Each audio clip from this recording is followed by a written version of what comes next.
So our next speaker is Dr. Maria Antonia Rinaldi. And at this point, what we're doing is really looking at her story, trying to re-see past assumptions with new feminist eyes. So welcome, Maria Antonia. Hello, everybody. Thank you. I just want to thank, first of all, Mary to have invited me here.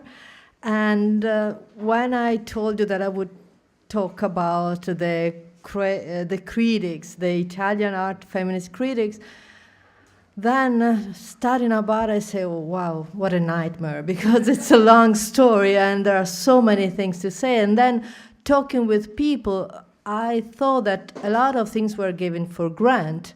And I realized that a lot of women in the art critics that I considered the protagonists, someone that everybody knows who studied art history, were absolutely ignored, unknown, such as Carla Accardi. So I thought to focus on one figure, although, of course, there were important women like Ida Giannelli and Lea Vergine, but it was impossible, so there would be just like an overview. I just wanted to go a little bit in deep and talk about Carla Accardi, also because Carla Accardi, who is the lady on the center of this photo, together with Carla Cardi, Luciano Fabro, Luciano Pistoia, and Giulio Paolini. So we are in the middle of the 60s, of the new artists who were changing the art in Italy. And Carla Accardi was a contemporary art critic, but she was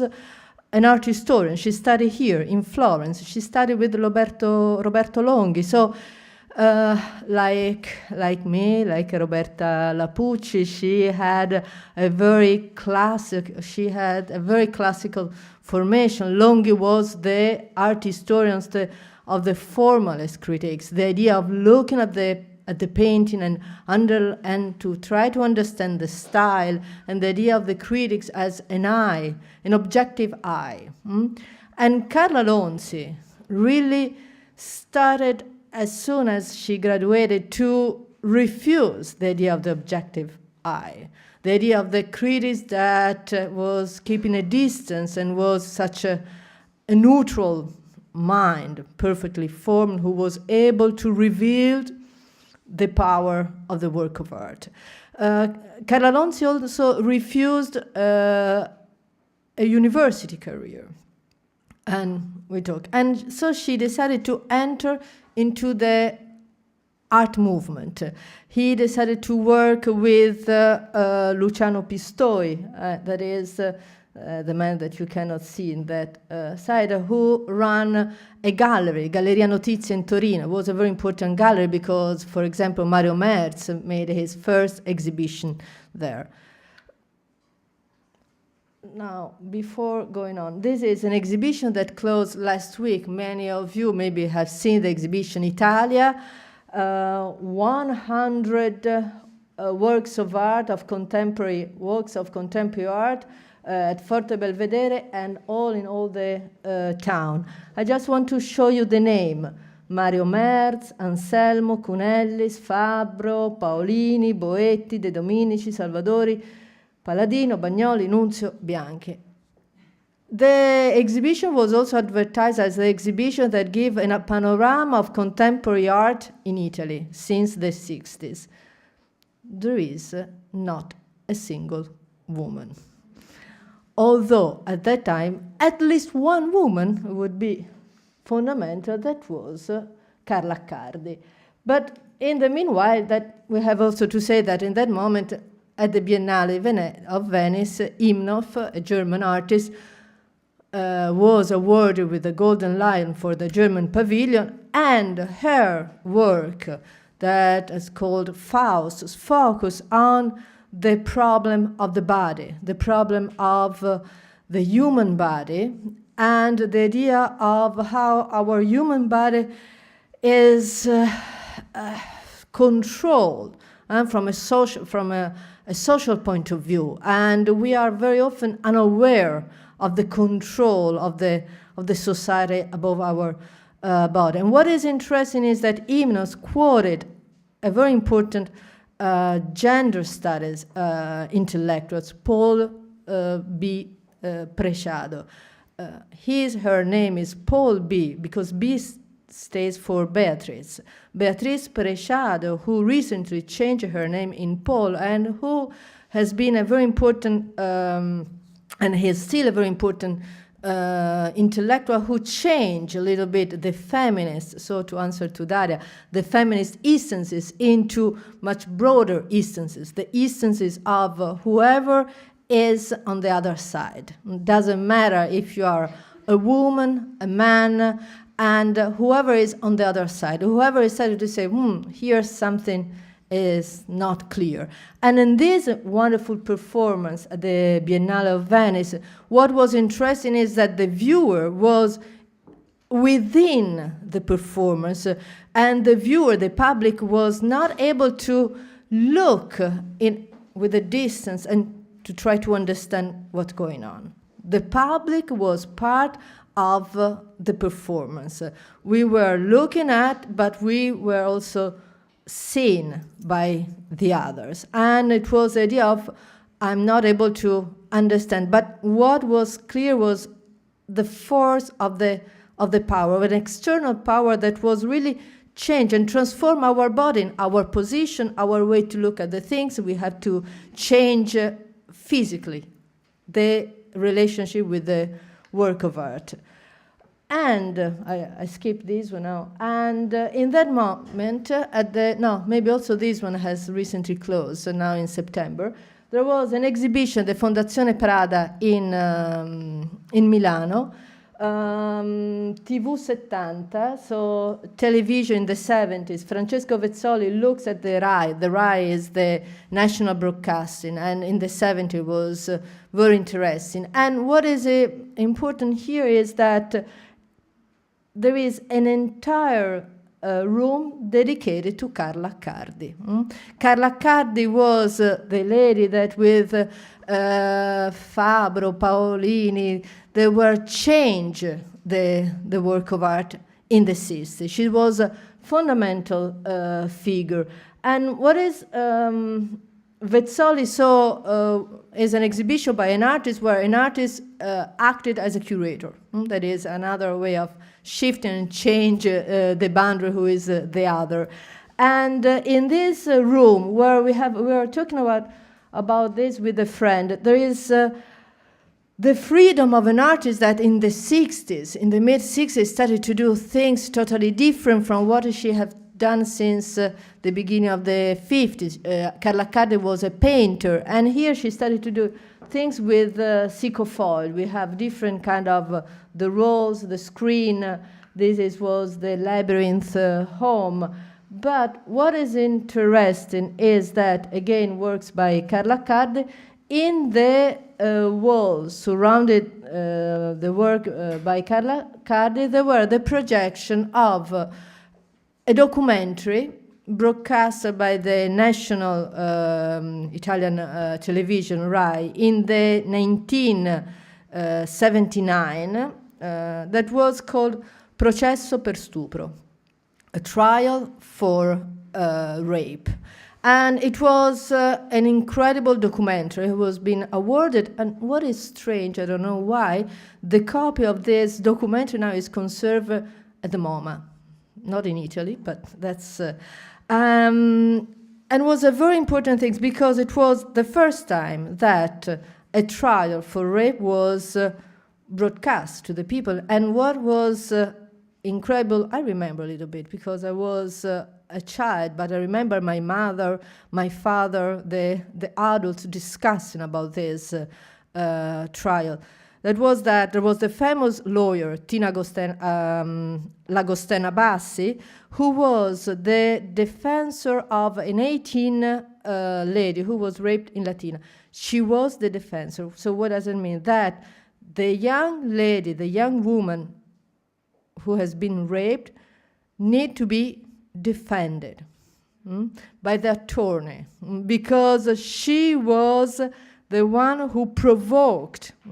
She was the one who did nothing to rebel, because there were very disgusting things that the man lawyer was saying to that girl, because she was 18, she was really young, say something like, oh, come on, if you didn't want to do it, you know how to act. So this was the things. It was really a big turning point in Italy, also because we are in the 79, so 74 was the law for the divorce, 81 there is the law for the change of the interruption of the of pregnancy, and another important thing was that in the 1981 there was the abrogation finally of the so-called delitto d'onore. I don't know how to, the fact that if a woman was killed, it was not really a murder like other murder, because the man was killing the woman to save his honor, to remain honorable. This was a law that remained in Italy up to 1981. But we have also to say that until 1996, the feminist side was more, and the abuse against women was more a moral crime than a crime. It was a crime against morality, not against the person. 1996, up to 1996. This, here we see this program want to offer reflection to the public about what? About what was going on in a trial against Abu. And was such a success that was broadcast again in October of the same year. And looking at this room that Vezzoli reconstructed, it was impressive how Karla Accardi was creating object of an incredible freedom, and also full of joy, and really the creation, the power of the creation, the idea of the freedom of the creation, and Karla Cardi talked a lot about this. And in the meanwhile, in Italy, the society was considering, accusing a woman to be too much provocative and to be the ones who deserved, in a certain way, to be raped because of her behavior. Unfortunately, the way how raping in Italy is treated not changed so much recently, but I don't want to enter too much in this.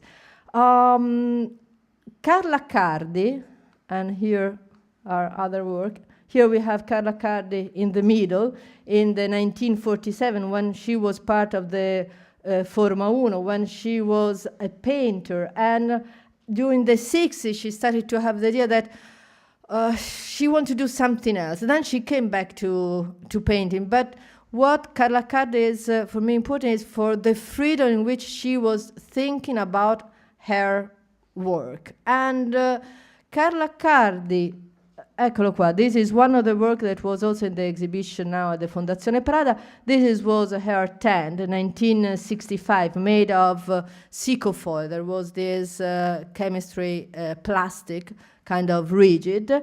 And for the first time, Tenda by Carla Cardi was on display in the gallery, Galleria Le Notizie in Torino, the gallery where Carla Lonzi was working. And in fact, here we have Carla Cardi you have the close-up of in the Gallerie Notizie, and Carla Lonzi talk about the work of Carla Cardi, underline the idea of the freedom. But what is important is that in the meanwhile, Carla Cardi and Carla Lonzi, they started a dialogue about art issues, and about what does it mean to be a woman in the art world. We are in the 1964-65, and this idea of what does it mean to be a woman in the art world became, in the 1968 and 1969, a precise position. we are feminists. We want to change our role, and we started to think about. And what is incredible, interesting is exactly these ladies these women who started to reflect about who am I, how I've been looked at, what is my relationship with the man. And what is incredible is a dialogue in 1969 is if you read back the dialogue, it's not something like, oh, so old, oh look, women. It's exactly the same question that very often, that Elizabeth would say, oh yes, we have to think and rethink about it. And I just wanted to add, just to shift, that also the men are doing this, because we have also to say that this patriarchal society that has been constructed by the man, very often, it depends on what kind of man, the feminine is part of women and men. That was, and we will arrive to, eccolo qua. And Carla Lonzi, in the 1969, published this fundamental book for the art critics. Is really something that has never been surpassed, from my point of view. Unfortunately, it has not been translated in English. It has been only translated recently in French by Giovanna Zapperi. And its autoritratto is a sequence of interview that Carla Lonzi had with Carla Cardi, Alviani, Castellani, Consagra, Fabro, Fontana. So you see all the men. Consagra was also her husband, Carla Lonzi's husband. There were dialogue. I said dialogue and not interview because they were really in a form of a dialogue, not of the regular interview, that Carla Lonzi had with all these artists between 1966 and 1968. And with some of the artists, such as Karle Accardi, the first was in the 1966 and then another one in 1968. And then published first in a very important magazine of the 1960s that was Marca Tre. It was an art journal founded with the direction of Eugenio Battisti, and was very interesting because in the 60s, Carla Lonzi kept working with Roberto Longhi for another important critic review, L'Approdo Letterario, and also a little bit for Paragone, and in the meanwhile was working with Eugenio Battisti, that was the enemy, let's say, of Longhi. Longhi really considered Battisti like not even an art historian, because the way how Battisti was anchoring, questioning the work of art was totally different from the idea of Longhi. So there is this interesting part, and Accardi learned a lot about Marca Tre. Marca Tre was the first journal that was dedicated to visual art and mass culture. Umberto Eco was writing for Marca Tre. There were ethnographical research. And it's interesting this of the ethnographical research, because ethnographical research started to, and musicologists were started to use what? A technical mechanical device, the recorder. The recorder for music and recorder of the voice of the people. And this is what was the practice adopted also by Carla Lonzi. It was interesting also to see what was happening in the 60s while Carla Lonzi was doing this interview. For example, there was a publication of vinyl that was called The Voices of Art. The Voices of, where, for example, there were interviews where De Chirico and all the great artists were answered with their voice, so with their own voice. It was in the 60s. It was something that, for example, Battisti was criticized because he considered that this idea of have the voice of the artist, Gottuso, Carrà, directly speaking about their work for Battisti was a very interesting thing. But he said that this was such a revolutionary way of communication, the voice of the artist. Now we are used, but at that time was really the beginning of all this. And the idea for me, this is what Battisti said, is not right because this in revolutionary medium could have been used to communicate much more modern artists, not the already considered the important one, but all the new movement, the ones that is so difficult to communicate to the people. And Carla Lonzi started to have this idea to work with the recorder, and I want to show you an image. Eccola qua. She's here in Minneapolis with her recorder. This kind of recorder in Italian was called magnetofono. There was very complex apparatus, the device, and and she started to make this interview. But what is interesting of Autoritratto is the way how the interview are published. Karla Cardi, in the interview, talking with the artist, what happened is that the artist will say, no, I don't want to talk about this now. I want to talk about this later. For example, there is Cunellis that very often say, no, later about this. Don't ask me this now, because now I want to talk about another things. Or Pascal, who said, no, now I want to tell you about what happened today. You know, I was at the market, and all things that were divergent from the artistic practice. What Carla Lonzi decided to do was to edit in all the dialogues with all these artists in 3 years, all together in a different way.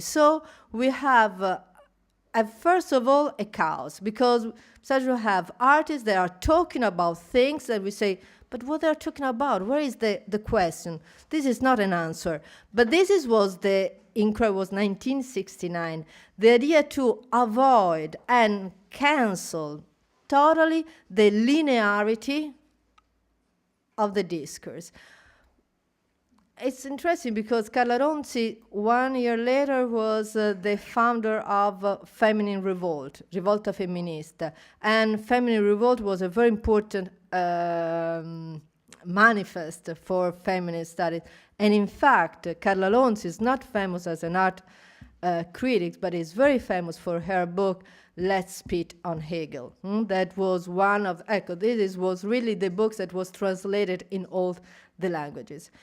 But it's interesting, exactly this, the idea, and Carla Lonzi started to practice in Rome, in the group of the feminists, the so-called autocoscienza, self-consciousness practice, where women were talking about whatever they want to talk, in a flux of talking, without any linear structure, without any hierarchy.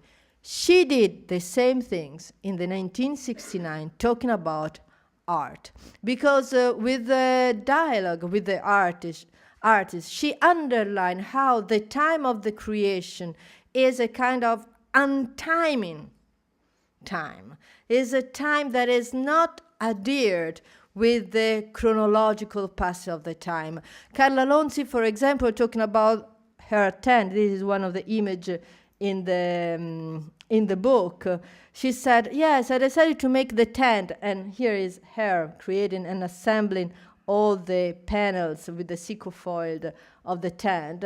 She said, I decided to make a tent because I wanted to do something without meaning for the pleasure of doing. And you know what, Carla? This Accardi said, I like it so much to have time to spend to do nothing. To do nothing but to try to do something. And of course, talking about this stand, both Carla Lonzi and Carla Accardi are talking about Virginia Woolf, a house within a house, a space for her own. But Carla Accardi said another thing that was important: the space for myself and the time for myself.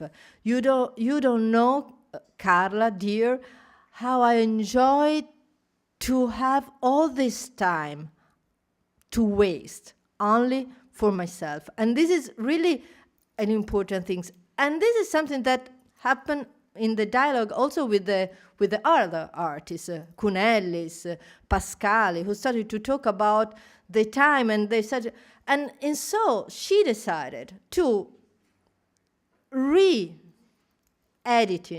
all the dialogue in a way that what coming out was exactly the idea of the creation that is detached from the final product. And in fact, very often the artists say, no, I would like to talk about something now, but it's something that I have still to have to do. And Carla said, no, you can talk about something that you have not yet done, because also Pauline, also Cunellis, they talk about that. And there is interesting what, for example, a certain point, I always have a disc, and then I jump from all the other part. I'm not find anything, sorry. And a certain point, Pascal is talking about water, and Pascal is the one that is the last consecutive. And at a certain point, Pascal said, next things that I want to do are things of waters. I'm fascinated by the water. Maybe I will never do them, but I want to do them now. I'm really fascinated by the water. So you see, he repeated the same sentence, and Karla Accardi never canceled. She never edited to create a coherent sentence, because she wanted to underline the incoherency of talking. That is the way how the ideas formed in the mind. We are never so linear when we talk with friend.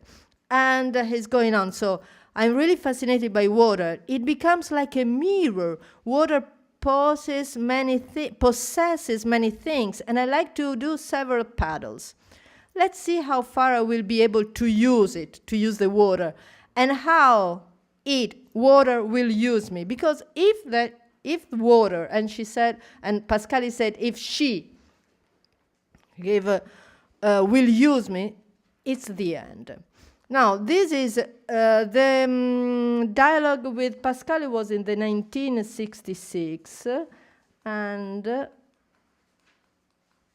here we have the paddles made by Pascal, that now are the Galleria Nazionale of Modern Art in Rome.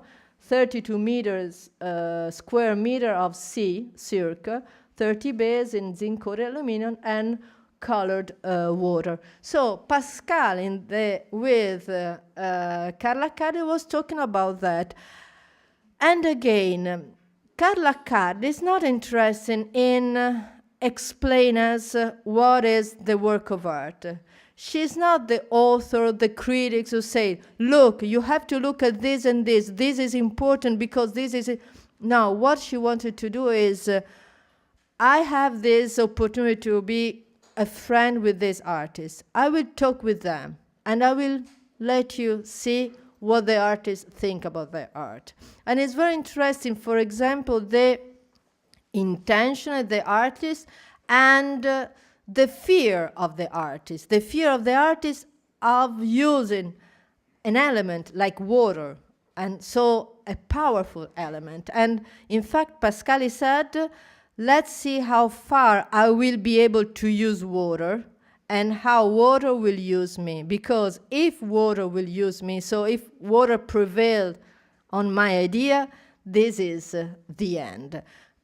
And Accardi never answered. Carla Lonzi never answered. Lonzi was recording all these things. And she talked about, and she said, why I'm so interested in recording? I'm interested by an elementary fact, to be able to pass from the sound to the writing. The idea to be able to reproduce with the writing the power of the sound. Suspension point, exclamation, moment of silence that are given with the idea of double space to give idea. So the creation, and in certain way, Carla Lonzi said, I'm not an artist, but I learn a little bit of creativity, because Carla Lonzi talks also about herself in Autoritratto, in self-portrait, but the self-portrait arises from the book, from the idea of this editing that created a new way of looking of art. Insofar, I don't think that any other art critics arrived to do such an incredible and revolutionary things, in which the voices of the artists, they came out as to say that the questions she posed were just like the starting point, but they are not so important. And what is also incredible is that within the artists, there is also Twombly. And in the 1962, Carla Lonzi posed several questions to Cy Twombly, to which Twombly never answered. And what Lonzi decided to do was to put in the book the unanswered question of Twombly. And she said in the introduction, I wanted to put it, although Twombly never answered, to show how I was at the beginning of the 60s, when I was still posing the classical question of the art historians. And what happened since 1962 to 1969 to Carla Lonzi, all the debate of the critics and important things. In the 1964, for example, the Biennale of Venice was won by, the Golden Lion was given by Rauschenberg. And we were in Italy in the 60s, and it was such a revolution, especially for the art critics, more than for the artists. The young artists received the idea of Rauschenberg quickly, and Jasper Jones with the three flags. But the art critics, they started to say, what is that? Is a new data. What is that? Is nouveau realism. What is that? What they are doing? They are going back to use the object like Duchamp. And Carla Lonzi in Marcatre wrote an incredible 2 pages essay that was called, I'm sorry, now I will find it, to make against a category, una categoria operativa, an operative category, in which Lonzi in the 1964 accused all the Italian art critics to be unable to understand the innovative art that the USA Pavilion was showing to the people, because the critics reason with categories, and the artists were breaking the categories, and the critics, the only things that are able to do was to bring back the artwork into the categories. And she said, with that, you will never understand the work of art. And she talked about the 3 flags of Jasper Jones. There is no way to consider it nouveau realism and not even new data. There is nothing to do. You have to learn and to understand the relationship of these artists with the abstract expressionists, the relationship with the object. And she also said that the critics, they are too much ideologized. Okay, with too much ideology, sorry.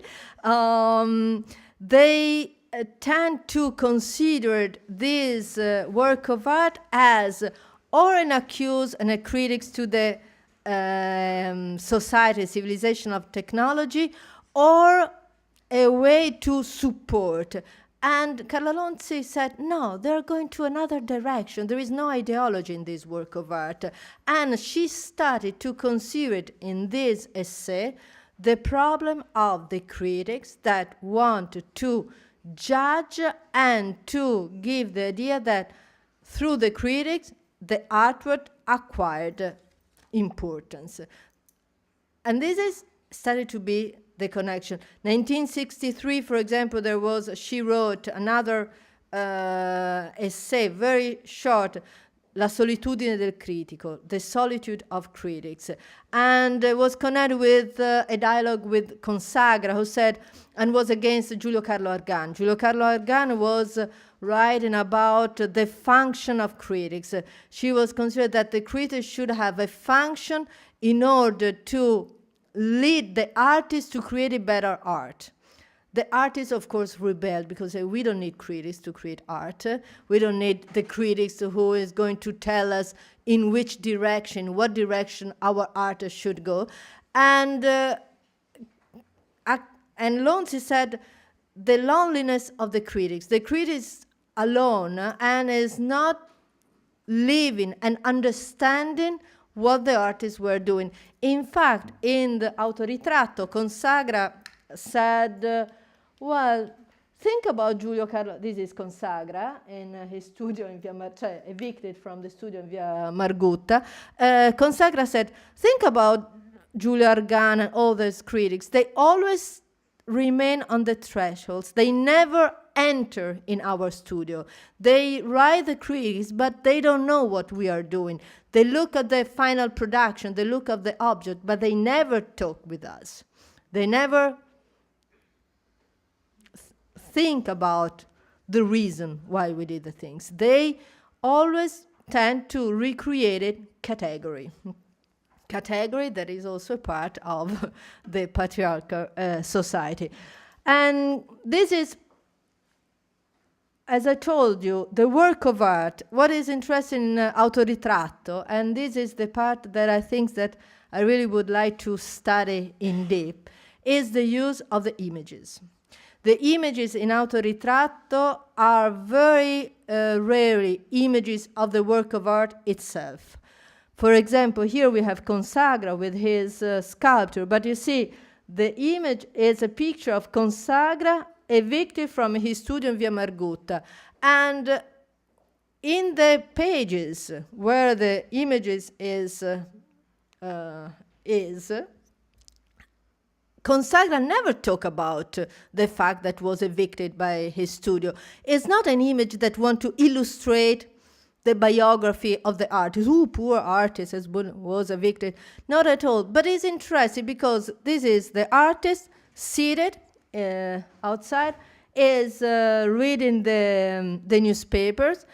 And Consagra in that moment, in these pages, is talking about the Biennale of 1968 with the riots of the young students and the fact that in the 1968 Biennale, the artist has been accused to reinforce the status quo. And Consagra said, I like it a lot, what happened in the Biennale. I think that wasn't an attack to us. As an artist, I don't feel myself attacked by the young revolutionary of the 68, because I think I like it a lot, the fact that they started to talk about all these things in the art field, because I think that the young people understood better than others the fact that art is always a political field, that the art production is always a political field. So the images are within the book in a way that help us to create our own critical thought. The images are not illustration. That is also what happened in very often the handbook, no? This art is doing this and this and this, and in fact you can see that, and the work of art is used to illustrate what the art historians, the art critics is saying. In this way is the opposite. And in these things, Carla Lonzi is very close to Roberto Longhi, because also for Roberto Longhi, the critics should be at the service of the work of art. The critics for Roberto Longhi have to transcript in a sort of ekphrasis what is on the canvas in a beautiful language, and always the critics to be at the service of the work of art. And Carlo Lonzi, in a different way, keeping a lot of distance from his old professor at the university, she was doing the same things. The opposite of Carlo Argano, who was using the work of art to restate his idea about art.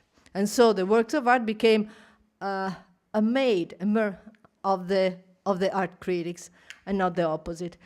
But other images, here we have, for example, for Carla Cardi. This is Carla Cardi with her daughter. Sorry for the image, but this was Carla Cardi with her mother and friend in the family house in Trapani. What is interesting that in the original book in Italian it is written in the father house in Trapani. Karla Accardi, mother and friend in the father house in Trapani. And here, Carla Accardi between Mimorotella and Pero Dorazzo in Piazza San Marco, Venice, during Biennale 1954. And this is interesting because 1964, 10 years later, Carla Cardi was at the Biennale, famous Biennale of Rauschenberg, Jasper Jones, invited by Lucio Fontana, who was in the committee of the Biennale, and said Carla Cardi deserved a room. And she was also awarded as best young artist or something like, or best first presence at the Biennale. The family, the history. In the book, it revealed the personal biographical history of the artist. The artist practice, it's a way of life where the artist is not mythicized. And this was another thing that Carla Cardi, in another important essay, wrote. She wrote about the fact, I will go into write, in the 1970s, she wrote an essay, very important, Critic is Power. Of course, she was also influenced by Suzanne Santoro, 1967, against interpretation. And in this essay, Critic is Power, she said that to be known is to be dominated. And another thing that the artists, the critics tend to do is maybe conscious or maybe unconscious, is to reduce the art to an accessory of the life, to reduce the art to contain the power, the creative power of the artwork. And also she said to transform in a sort of myth the figure of the artist. And here, of course, we have Roland Barthes, Myth Today. And this is exactly what Carla Lonza avoided to do, not to create the myth of the artist that is a figure detached from the society. And all the images here in the book, they're exactly to show the artist and their personal life, to try to avoid the mystification and the representation of the artist in a mythological way. Because when you became a myth, you became something separated by the society. And you became an accessory, a kind of entertainment, or a way to invest. 1969 is the end. Carla Cardi entered the feminism movement. I want to show you other images. So, Carla Cardi between Mimmo para Consagra. This is Lonzi and Luciano Fabbro. Was 1969 is the first time that we started to see the work of art with people. So she decided to show the images of the opening of the gallery, of the scene where the work of art is never alone. There is always human being around the work of art. And her working, so there was also another important statement. Between the 1967-68, she was in United States with Consagra, and she talked about that. No, I didn't visit any artist. Now I'm not interested anymore in art. I'm going to finish this book. and then she started to have enter into a different pattern. And this is Twombly at home in Rome, and I love I like this image because Twombly is far away. You don't see him. No, you don't even see perfectly his face. We have this huge, beautiful home, and the photo gives a sense of silence. The photo perfectly is the mirror of the silence of Twombly, who never answered to Accardi questions. But Accardi was against this. Instead of being, oh, Twombly never answered to my question, be against the artist, she looked back to the question. She said, yes, of course, he never answered to my question because the question I posed were the wrong questions. And this is incredible, this idea of to look back and to become like in a symbiosis with the artist instead of wanting to give their idea. This, again, Carla Cardi. This is another stand by Carla Accardi. Talking about this stand, for example, Carla Accardi in Autoritratto said, do you know Carla, Lonzi, of course, when you show me that beautiful picture of a Turkish stand, this answer, and I saw, wow, such a beautiful object, so difficult to bring around the desert, to be mounted and then dismounted, only to have a beautiful things. And I thought that it was such a beautiful things that people were doing just to be surrounded by beauty. And this is what the idea that I have, to do something that was unuseful and so difficult to do nothing else than to enter inside. And of course, this is not the only reason of the work, but is the way how. For example, it came out from the dialogue that the critics was influencing the artist, but not because of the function of the critics, according to Giulio Argan, but because of a friendship. Carla Cardi here started to talk in Autoritratto of the importance of the friendship with other women. He said, well, you know, we are women, we have a body, but we have also a brain, a mind. And she said, well, Carla, what do you think? At the end, men, they started to understand that we have also a mind, and that we can use our mind. Do you think that we're going... Carla, Accardi said to Lonzi, you should help us to make understand men that they don't have to be afraid of us because we are intelligent and we have a mind. Do you think that it will be possible? And then she said, but when I meet other women that are interested in an encounter between women, I consider this a precious things, a treasures.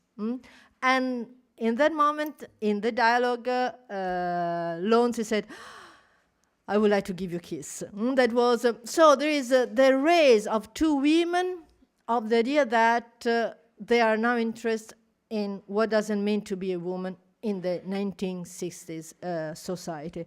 And so this is another photo, Lonzi at the center, Accardi, and Elvira Bonotti. And finally, in the 1970s, we have Revolt Feminine, that was a manifesto for, and what Lonzi and Accardi wrote in this manifesto is a thing that is a little bit different from the feminist movement in USA, because they were against the equality. They said equality is a bias, because equality is based on the patriarchal society. We want to underline the differences. Only if we underline the differences and we let the other to accept the differences, we can have a change. Rivolta, the manifesto, as all the manifesto, if you read it now, it's a kind of also very ingenuine in certain apart and very dogmatic and ideological. In fact, also Carla Lonzi at a certain point decided to move from this idea, and also the autocoscienza, the self-consciousness practice. She started to refuse, because it was considered that this separation that at the beginning was so wanted was a kind of cul-de-sac for the women. But so here we have, but it's interesting, the beginning. In the beginning, there is a quotation of one of the first feminists of the history, the French Olympe de Gouges. Will women always be divided one from another? Will they never form a single body? That was the pregnant things that I don't want to enter into all the...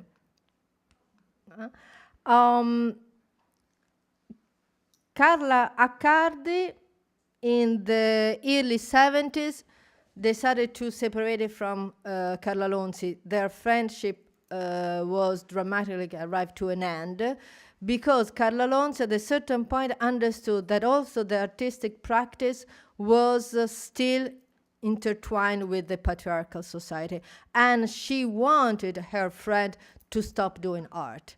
And Karla Accardi, in an interview to Hobris in the 2000, talk about it, say, yes, at a certain point, I understood that I was a woman by chance, but I decided to be an artist. And so I considered the feminist movement a kind of constriction for my art creation. And also all these things are very interesting. So women that are struggling and nothing is given for grant. And the reason that Carla Cardi was wrong, Carla Lonzi was right, or the opposite. It was really a process of living that is interesting. And again, I would like to try to not give any judgment, because I just want to let you see how was powerful and full of interest this moment, without having said, oh, was the mistake, and this is, but this was a work, because a group of artists, they came out from Feminine Revolt, and they opened a space. There was Spazio Beato Angelico, there were other artists, Simona Veller and other. They did an exhibition on Artemisia Gentileschi in that space, and just after, this was a work by Carle Accardi. The work is called Origine, again the Sico-foiled structure, with images, pictures, photos of her childhood with her mother, the childhood of her mother. So a kind of linear, matriarchal linear story. And so now I'm doing a judge. I say that I would not say judgment. Now I'm doing it. I tell you a judgment. But let's say I think that maybe this work is still in depth with the dialogue with Carla Cardi and the way Carla Lonzi, and the way how Carla Lonzi put images of Carla Cardi life, childhood, and family. So the idea of reflecting how and to create a connection, because they talk here in the book about the role of the mother and the relationship with the mother, who is the mother, and the relation between the mother and the father in the patriarchal society. Those are things that maybe in the meanwhile they changed. But it was interesting that how the images in Autoritratto, in a certain way, are arriving before the work of Carla Cardi of the 1976. Lonzi decided to not talk anymore about art. She wrote after the critic is power, said, I'm against all critics, I don't want to, and she started to also to be against the artist's practice for many reasons that now I don't want to enter. But in any case, it was just like the end of a part of her life, and she devoted to feminist. And so she published the famous Let's Spit on Hegel. And the other important work she published was The Clitoral and the Vaginal Woman. Why I'm talking about those two books, 1974? Well, Let's Spit on Hegel was very important because Karla Cardi recognized in Hegel and dialectical form of speech the form of the power and the famous binary structure, one excluding the other. The binary structure that in the meanwhile was also started to put in discussion by Derrida, first Foucault and then Derrida in the same way. And it's also interesting how Autoritratto, for me, has a lot of points in common with the way how, for example, Derrida was talking about and against the art historians and the art critics, and using the metaphor of a famous painting by Van Gogh that was criticized by Heidegger for a certain way, and Meyer Shapiro, the art historians, accused Heidegger of a mystification of the painting, say, no, you have confused the right interpretation of the shoes in the painting by Van Gogh. And Derrida, in a very virile way, in a very complex way, because also Derrida avoid the linear way of talking. So to read this essay, it's very complex. But what emerged from the essay is that at the end, the two interpretations, they are only a fact of ownership. Who is the owner of the shoes painted by Van Gogh? But nor the two were looking exactly at the painting. And it became a metaphor of the ownership of the art historians interpretation, the art historians as the author. This is the valid interpretation. What I said is right. And all the art historians who want to give the ultimate, perfect interpretation of a painting. While a painting is wonderful because it's never finish the interpretation. Otherwise, it would be confined. And this is the power of poem, of poetry, of art. Derrida and Lons, in this way, they had similar things. So Let's Spit on Hegel was also important because it was, from the average point of view, really, they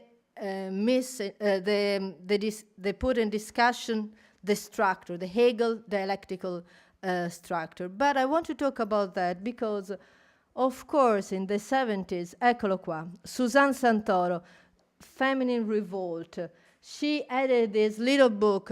Book of Artists was a way for women to go beyond the final product, to avoid the market and to have, and towards a new expression. The cover, you see, there is a vulva that was, of course, connected with the feminist discovery of the body, and this one is the second edition of the book, where it's not anymore Revolt Feminine. Why? Because Carla Lonzi was against this book. This book was censored by Carla Lonzi. A lot of artists, they decided to not stay anymore in the group of Revolt Feminists. And the reason why Carla Lonzi censored is because she was against the use of the art creative to talk about feminists.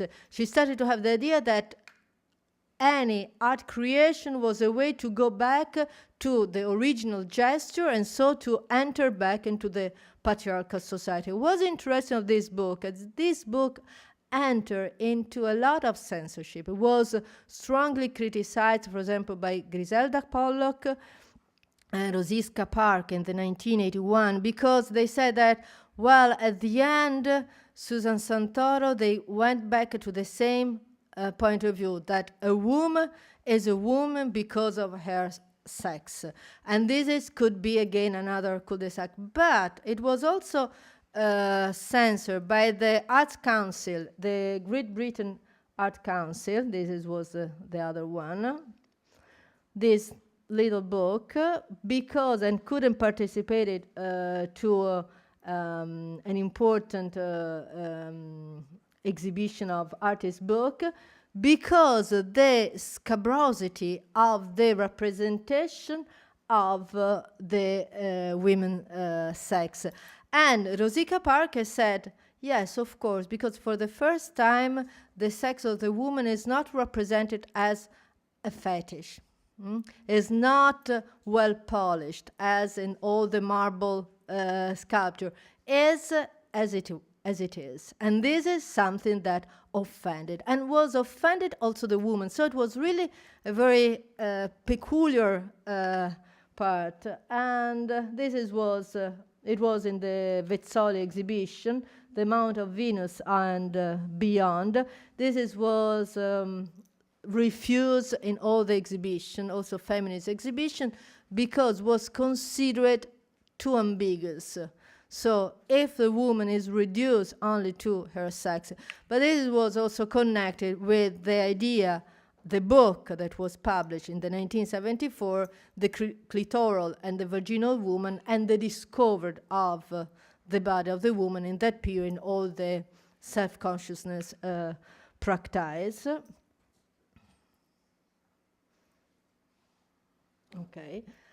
And 1980, You Can Go, Let's Go, is a dialogue with Pietro Consagra. And also in this was interesting because Consagra in the 1978 published his journal. The journal that was based on a lot of dialogue between wife and husband, so Lonzi and Consagra. 2 years later, Lonzi wanted this book because she felt herself to be used by Consagra, because she said, well, without all the dialogue with me, you will never come out with such an interesting book, and you avoid my presence. So I will be again disappeared. And so she wanted this book. So here we started to have that Lonzi in her private life had a lot of big issues that I don't want to enter, but it was very interesting. And she always exposed. So another thing, she was against the idea of the neutrality of the critics. You never know if a critic has a bad life, a good life, is a disparate, if she is. No, the critic's always neutral. It's always like an institution, like something.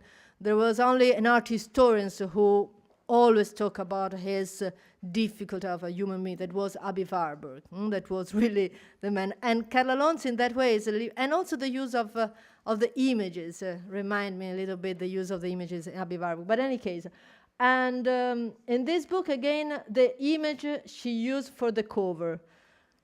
She is in the corner, Consagra is in the middle, is the classical photo booth pictures that where we have an image that is talk about a wonderful moment and give the sense of that picture that is that moment doesn't exist anymore, and everything has finished. So, of course, in the 70s, there were other women artists, and I made a choice, of course, really subjective, and I decided to, just because I started with the exhibition TV70, Vezzoli, Fondazione Prada, I decided to look at this. This was an interesting artist, Tommaso Binga. She changed her name. Her name was Bianca Pucciarelli, and she decided to change her name and to play with the idea, I am a man or I am a woman. And she created the alphabet, Alfabetiere Murale, where with her body she recreated the image. And this is where another issue, the women, that they want to go beyond the language, a language that is structure given by a society. There are things that also Foucault recently, Agamben, were talking about, how the language in a certain way, it's a prison for us, because it's not really the way for the women. That moment was the issue, but it's the issue for everybody right now. The way how the language, it's very, very often a prison, because we are not able to express ourselves in the language, and the learn of the language. The language we learn there, the way how our mind function. This work was not accused to use the body of the woman.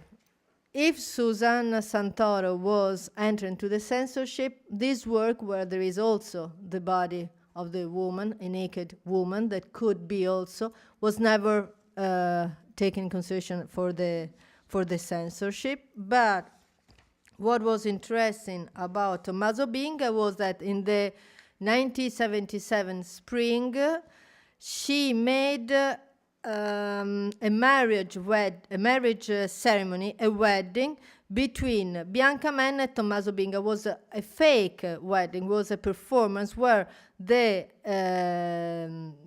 wedding was a wedding between two women. It was a celebration of wedding. It was 1977. If you think that only last year, 2 years ago, the marriage between the same sex was allowed in Italy, was really remarkable. Here we have it. Ketty La Rocca, that here I'm also sorry that I don't have time to enter into Ketty La Rocca because Ketty La Rocca work, but again we have the idea of visual poetry and to use the language of gesture to escape the handbook and also this one was an artist's book. And Giosetta Fioroni, for example, Giosetta Fioroni recently this work has been reproduced for Frieze, New York, 2 years ago, if I will remember. So we have people who were looking into the spy hole, and inside there was an actress, is not the artist, with the furniture, the real furniture of the artist's bedroom, that for 4 hours was performing to stay in the bedroom. So the inside of the home and the outside. And what was interesting was the work of Lisetta Carmi. Lisetta Carmi between the mid-6 and 70 in Genova. She went in the neighborhood where there were all the trans, and she became a friend with the trans, and she started to take pictures of their life. The police in Genova tried to do everything to try to put her in prison. So they were asking to the trans, is she doing sex with you? Is she doing sex with more than one of you? They wanted to find something against the moral, because for the police, these photos were against the moral, but there wasn't any juridical way. So they tried to find if she had a wrong behavior with the trans, and the trans would say, what? She's a friend of ours. What are you talking about, sex with Lisetta? So, was very interesting because after that, and Lisetta Fioroni was saying, I considered in the 60s the trans very close to me because women as trans were not accepted by the male society. So there was this, and after that, Lisetta Carmi went to make photo in Afghanistan. She made many other idea of the margin and the life of the margin, but it was very interesting. And the freedom, I think she died, but she was really, then 2 years ago, no, more, 2013 in Genoa at the Villa Mombelli Museum of Modern Art in Genoa, they did a retrospective with all the photo of her, and she was at that time 1940, something like that. It was really a wonderful, and I say, I wanted to tell their stories because they were a wonderful person, and I wanted to show that they were person. They were, and again, to focus on the differences, to go beyond the boundaries. This one.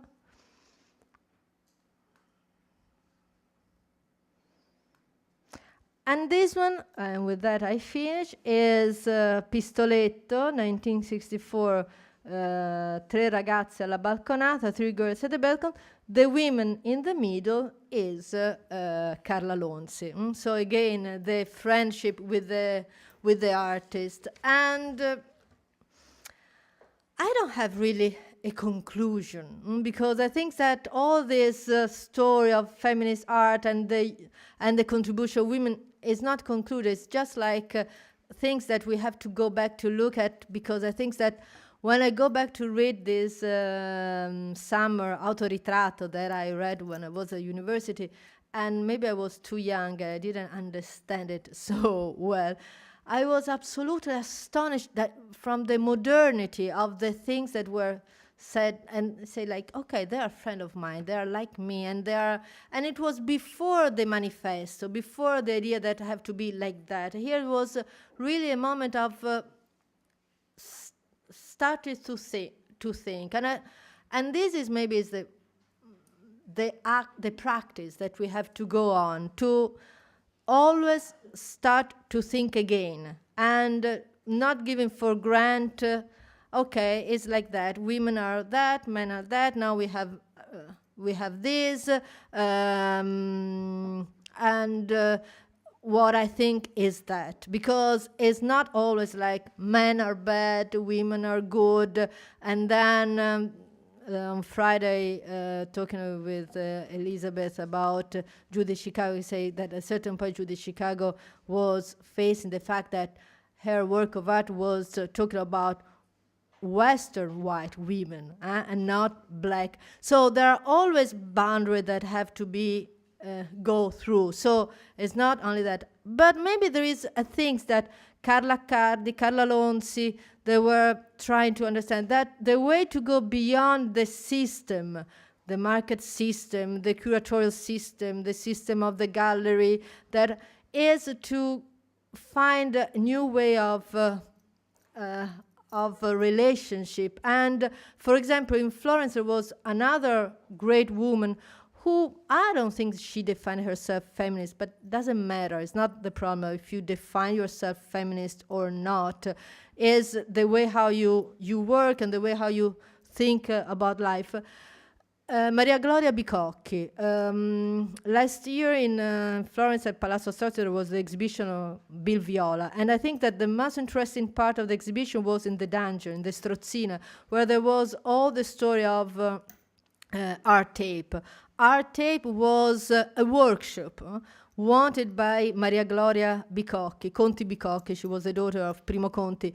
And what was interesting in art tape was the way how Maria Gloria Conti Bicocchi was able to create a community of artists and people that work with the artists that was based on friendship. And there wasn't the gallery space, the workshop. There was the gallery space, the workshop, her home at the seaside, the curator who were arriving. The idea of creating a link, a relationship with the artist, and art that is going beyond the idea of the creator and the public and the visitor and the detached eye. This is maybe the things that could be interesting to go on, but that's it. So if anyone would like to ask a question, we still have 5 minutes.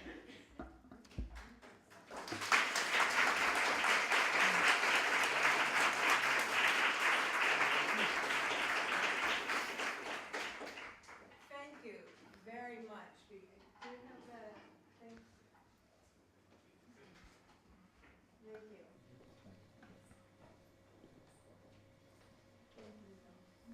Thank you so much. This was wonderful. This was brilliant, absolutely brilliant. I think one of the things that you have brought up are about words and the use of words. And for example, when I'm thinking, and how do people think about feminism? How do people think about equality? What we're talking about is not equality in the way that women should be men. We're talking about parity, acceptance, cooperation. So what you have brought up, first of all, it's delightful to see what was happening here. So this is news for me. I know. And also to think the same way you looked at me and said, well, we're having the same discussion, that we still have not resolved, we still haven't understood. So I think the notion of binary and what's being discussed now in terms of, it's that same discussion, it's a discussion of construct. And so I thank you, because I think it is about individualism and about parity. Those are the closest words, I think, that I can find. We use feminism, we use feminist revolution, we use blah, blah, blah, but they're words. So what you have done so beautifully, I think, is begin to parse out all of those different areas and to open up our minds about thinking. Because what it is about thinking and about creating. So I thank you very, very much. I'm sorry I don't have a question, but I want to thank you for it. It was beautiful. You have a question. Si, you can.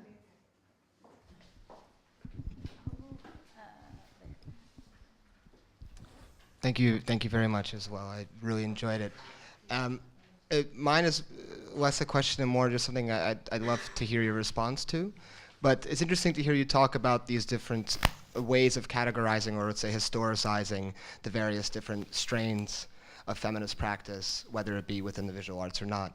But ever since I first learned of Lonzi, I've always thought about her almost as a Debordian, in the sense that she doesn't want this sort of connection with the institution. So, Debord, if somebody would show in a gallery, he'd kick you the hell out of the group, right? It's not du livre, it's not du tout le monde. So, and you bring up, I like that you brought up Judy Chicago, because the first thing that, let's say if you're learning art history, let's say in a Western context, and you get to the so-called feminist movement, you're going to see two slides. You're going to see Judy Chicago's the dinner table, I forget the exact name, and Mary Kelly's postpartum document, and you have this essentialist, the way art history would define an essentialist feminism versus a discursive feminism. And I think what the great thing about other feminisms, specifically those like the split between Accardi and Lonzi, you get a new way of historicizing this, which in essence is not a historicization, it's a discursive process, let's say. So I wonder what you think now that these artists who have not been spoken about for 40 years, in let's say, in this very global context. Well, that was Accardi is really a famous artist. That was Lonzi has been started to study again recently. In fact, I have to say that unfortunately they're all in Italian, but Michele Dantini, Giovanna Zapperi, Laura Iamuri, they started to study again Carla Lonzi and to understand the importance of Carla Lonzi for the transformation of the art critics in Italy.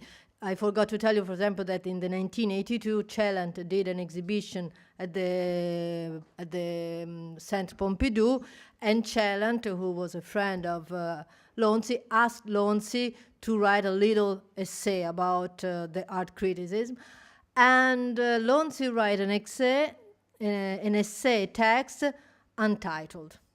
So this is really very close also to the board idea that she didn't want to give a title to her essay, in which she said, well, what I have to say after many years that I'm totally out of this system and I totally dislike this system, the only things that I can say are personal things. I think that I has been a brilliant, intelligent art critic, that I was able to have a great intuition that the other art critics didn't have at that time, also Celant, she wrote in the essay, but nobody gave me the credit. And this is, of course, was really, she said, is a personal thing. So it was connected with her personal story and personal life, because this idea to decided to be removed from all the institution, of course, at that point was really enter into the anonymatus.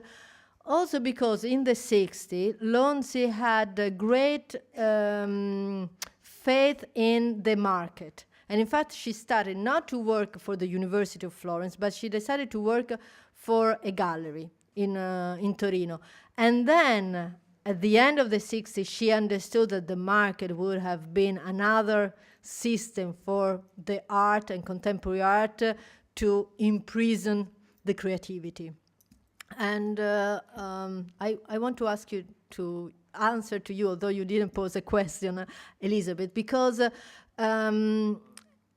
it's true. For Lonzi, the creative process was very important because it was like that. It's not the final product. And she said, but who cares if you never do the final object? It's all the creative process, because within the creative process, the artist was thinking about the role of the artist in society, like in the talking about the role of who am I as a woman, how I can relate with the rest of the society as a woman. And she also decided to remove herself from the artist because at a certain point she considered the artist too much interested in the final object and the mystification of the creative process.